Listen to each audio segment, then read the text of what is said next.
एक गांव में मोटू और पतलू नाम के दो अच्छे दोस्त रहते थे। दोनों की दोस्ती देखकर सभी बहुत खुश होते थे। मोटू ईश्वर में विश्वास करता था और पतलू कर्म में विश्वास करता था। दोनों मिलकर कुछ जमीन खरीदी। उनका उद्देश्य खेती करके अमीर बनना था। देख मोटू, अगर हम इस जमीन में अच्छे मेहनत करेंगे तो फसलें बहुत अच्छे होंगे। हाँ, अगर भगवान ने चाहा तो जरूर होगा। दोनों अपनी अपनी राय दी और वहां से चले गए। पतलू खेत में दिन रात मेहनत करने लगा। पतलू खेती का सारा काम करता था, जबकि मोटू ऊपर वाले से केवल अच्छे फसल के लिए आशीर्वाद मांग रहा था। प्रभु, मैं जानता हूँ कि मनुष्य जो कुछ भी करता है वो आपके मर्जी से होता है। आपके आशीर्वाद के कारण ही सब कुछ सफल होता है। धीरे धीरे दिन बीते, महीने बीते। जमीन में चारों तरफ हरियाली नजर आ रही थी। देखा देखा मोटू, कितनी अच्छी फसल हुई है। हाँ, ये सब भगवान का आशीर्वाद है। मैं तो हर दिन भगवान से प्रार्थना करता हूँ। पतलू मोटू से कुछ नहीं कहा। वो बस मन लगाकर अपनी काम करने लगा। और कुछ दिन के बाद फसल पूरी तरह से पक गया। खेत सुनहरे फसलों से भर गया। मोटू और पतलू बहुत खुश थे। मोटू ने भगवान के नाम लेकर कहा, हे प्रभु, आपका बहुत बहुत धन्यवाद। आपके आशीर्वाद के लिए ये सब कुछ संभव हो पाया। ये सब आपके आशीर्वाद का परिणाम है। क्यों पतलू, मैंने कहा था ना कि ऊपर वाले की मर्जी के बिना एक पत्ता भी नहीं गिरता।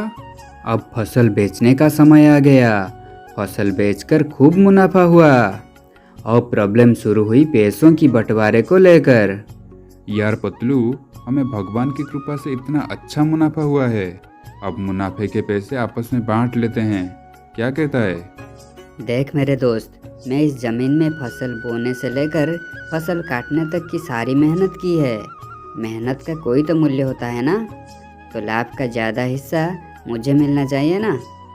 तुम जो भी कहो, ज़्यादा हिस्सा तो मुझे मिलना चाहिए। ओहो, और मैं जो भगवान से आशीर्वाद मांग रहा था उसका क्या? भगवान के आशीर्वाद के बिना इतना लाभ क्या हो सकता था? बोलो बोलो, इतना लाभ क्या होता? इसलिए लाभ का ज़्यादा हिस्सा तो मुझे मिलना चाहिए। उसके बाद धीरे धीरे उनके बीच झगड़ा बढ़ने लगा। पहली बार उनके बीच फसलों की बंटवारे को लेकर विवाद शुरू हुआ था। आखिर में दोनों मुखिया के पास गए। मुखिया ने सब कुछ सुनने के बाद कहा, सुनो सुनो, मैं तुम दोनों को एक काम देता हूँ, और जो इस मुश्किल काम को पहले कर देगा मुनाफे का ज़्यादा हिस्सा उसे ही मिलेगा। क्या तुम लोग मेरे ये फैसले से राजी हो? हाँ मुखिया जी, हम राजी हैं। इसके बाद मुखिया ने दोनों को दो बोरियां दी। इस बोरियों में कंकड़ मिलाया हुआ चावल है। कल सुबह तक चावल अलग और कंकड़ अलग करके लाना होगा। फिर मैं दोनों का काम देखकर फैसला करूंगा कि सबसे ज़्यादा पैसा किसको मिलेगा। मोटू और पतलू दोनों वहाँ से बोरियां ले जाते हैं। मोटू बोरी लेकर मंदिर में रख देता है और सोचने लगता है, हे प्रभु, अगर आपका आशीर्वाद रहा तो सब कुछ संभव हो सकता है। आज साबित हो जाएगा। हे प्रभु, सब आपकी कृपा है। और पतलू रात में लालटेन जलाकर चावल अलग और कंकड़ अलग करने लगता है। और मोटू भगवान की आस में बोरी रखकर सो जाता है। और जब सुबह हुआ तो पतलू जितना संभव चावल और कंकड़ अलग अलग करके मुखिया के पास पहुंचा। मुखिया जी, सब कुछ अलग करना तो संभव नहीं हुआ, कुछ और बाकी है। फिर मुखिया हंसने लगे, हा हा हा हा हा, अब मोटू ने क्या किया वो तो देख लूं थोड़ा, फिर जाकर विचार करूंगा। उधर मोटू भगवान पर भरोसा करके नींद से उठा और बोरी लेकर मुखिया के पास पहुंचा। और मुखिया ने उससे पूछा, क्या तुम पूरी बोरी का चावल चुनकर लाए हो? नहीं मालिक, मैं सब भगवान पर छोड़ दिया था। देख लेना मालिक, उनके आशीर्वाद जरूर मिला होगा, आप देखना। मोटू की ये बात सुनकर मुखिया ने कहा, अच्छा, तो तुमने अपनी हाथ का इस्तेमाल नहीं किया, भगवान के हाथ पर भरोसा किया। अच्छा, तो देखते हैं कि तुम्हारे भगवान ने सही काम किया है या नहीं। हा हा हा हा, खोलो खोलो खोलो, बोरी खोलो। बोरी में पहले जैसे ही कंकड़ मिला हुआ था, ठीक उसी प्रकार ही था। ये देखकर मुखिया हंसे और बोले, हा हा हा हा हा, भगवान ने सबको काम करने के लिए दो हाथ दिए हैं, यही उनका सबसे श्रेष्ठ दान है, और वो उन पर आशीर्वाद करते हैं जो मेहनत करते हैं। समझा मोटू? इसलिए पतलू के परिश्रम के लिए तुम्हारे खेत में अच्छे फसल हुए हैं, और तुमने कोई मेहनत नहीं की है, इसलिए मुनाफे का ज़्यादा हिस्सा पतलू को मिलेगा। अब मोटू समझ चुका था कि वो क्या गलती किया है। अब मुखिया ने कहा, मोटू, अगर तुमने पतलू के साथ मिलकर मेहनत किया होता तो तुम्हारे फसल और भी अच्छी होती, मुनाफा और ज़्यादा होता। हा हा हा हा हा। इसके बाद मोटू और पतलू एक साथ खेत में काम करने लगे, और उस साल उनकी फसल और भी ज़्यादा अच्छा हुआ। इसके बाद से मुनाफे के बंटवारे को लेकर उनमें कभी कोई विवाद नहीं हुई। एक गांव में मोटू और पतलू नाम के दो दोस्त साथ रहते थे। एक दिन मोटू अपने घर के बाहर बैठकर चाय पी रहा था कि तभी एक सांप ने उसे काट लिया।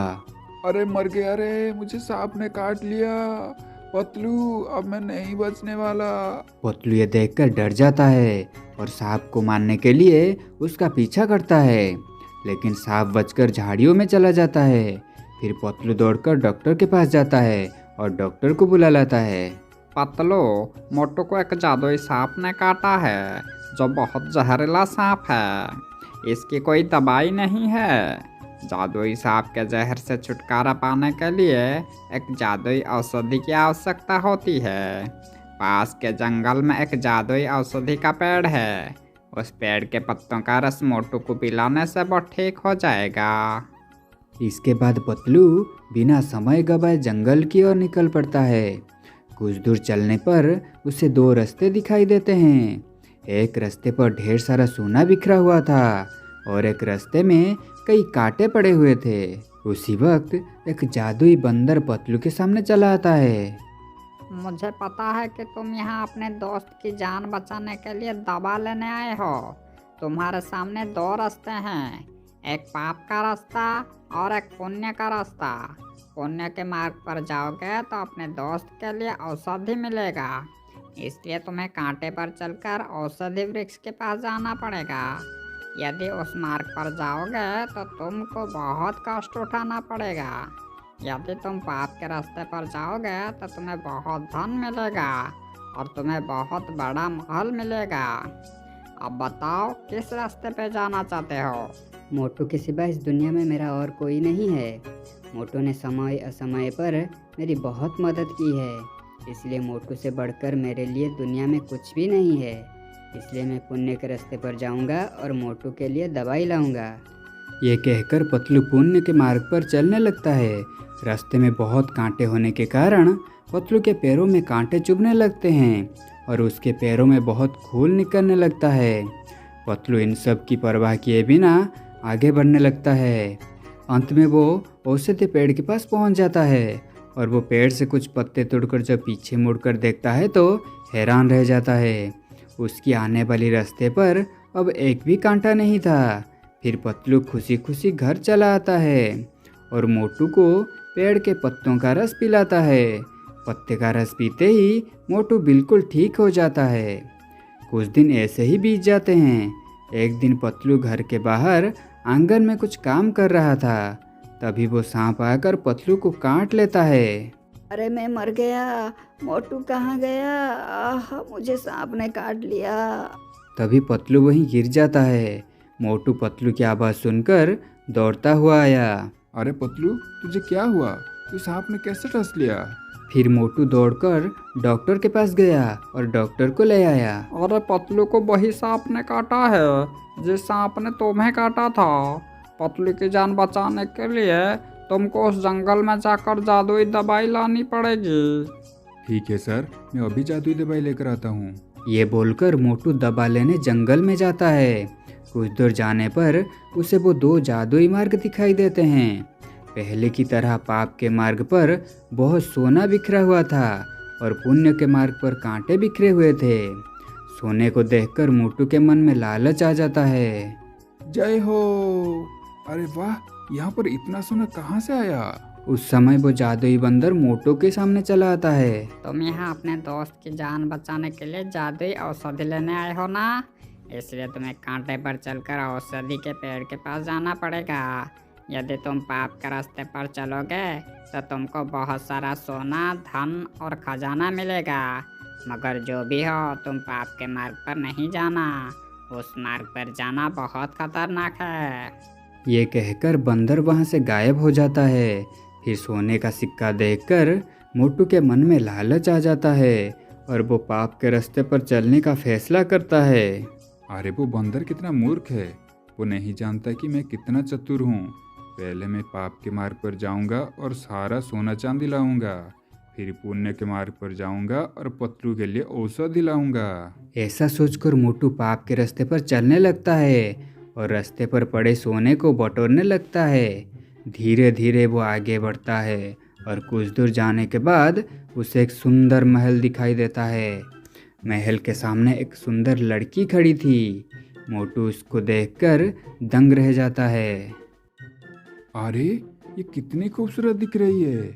मैंने अपनी जिंदगी में इतनी खूबसूरत लड़की कभी नहीं देखी। मुझे पता है तुम यहाँ दौलत लेने आए हो। मैं ये धन उससे दूंगी जो मुझसे शादी करेगा। बेटा, मन में लड्डू फूटा। लड़की की बातें सुनकर मोटू सोचने लगता है। मेरी पत्नी तो मुझे छोड़कर चली गई है और ये मुझसे शादी करना चाहती है और इसके साथ बहुत धन भी मिलेगा और इससे शादी करके इस महल में एक राजा की तरह रहूँगा। ऐसी मौका हाथ से जाने नहीं देना चाहिए। लड़की की सुंदरता और धन के लोभ में आकर मोटू उसे विवाह करने को राजी हो जाता है। फिर वो लड़की मोटू से कहती है, क्या हुआ, तुमने मेरे सवाल का जवाब नहीं दिया? मैं तुमसे एक सवाल पूछ रही हूँ, तुम उसका सही सही जवाब देना। क्या तुम शादीशुदा हो? नहीं नहीं, मैं शादीशुदा नहीं हूँ, मैं अभी तक सिंगल हूँ। चलो हम शादी कर लेते हैं। बस मोटू के इतना कहते ही लड़की एक चूड़े में बदल जाती है। अरे मम्मी मर गया रे, ये तो एक चुड़ैल है। तू एक लालची और घमंडी व्यक्ति है। तूने धन के लालच में आकर अपने दोस्त को मरने छोड़ दिया। अब मैं तुझे नहीं छोड़ूंगी। ये कहकर चूड़ेल मोटू को बंदर बनाकर जंगल में छोड़ देता है। मोटू बंदर बनकर जंगल में इधर उधर घूमने लगता है। उसी समय जादुई बंदर उसके सामने चला आता है। मैं शुरू से ही तुम्हें कहा था कि उस पाप के रास्ते पर मत जाओ। अब 2 साल तक ऐसे बंदर के रूप में जंगल में घूमते रहो। नहीं नहीं, मुझे माफ कर दो, मुझसे गलती हो गई। तुम एक जादुई बंदर हो, तुम चाहो तो मुझे फिर से इंसान बना सकते हो। भगवान के लिए मेरी मदद करो, मैं फिर कभी लालच नहीं करूँगा। यह असंभव है, इस जादुई वन में नियम बहुत सख्त है। अब तुम 2 साल पहले इंसान नहीं बन सकते, तुम्हें अपनी लालच की सजा भुगतनी पड़ेगी। इतना कहकर जादुई बंदर वहाँ से चला जाता है। उसके बाद जादुई बंदर दवाई लेकर पतलू के पास जाता है और पतलू को दवा खिलाकर ठीक कर देता है। दूसरी ओर मोटू बंदर के रूप में जंगल में घूमता रहता है। इस कहानी से हमें ये सीख मिलता है कि हमें कभी भी लालच नहीं करना चाहिए और अपने लोगों को धोखा नहीं देना चाहिए। इसका परिणाम बहुत बुरा होता है और ऐसे लोगों को जीवन भर पछताना पड़ता है।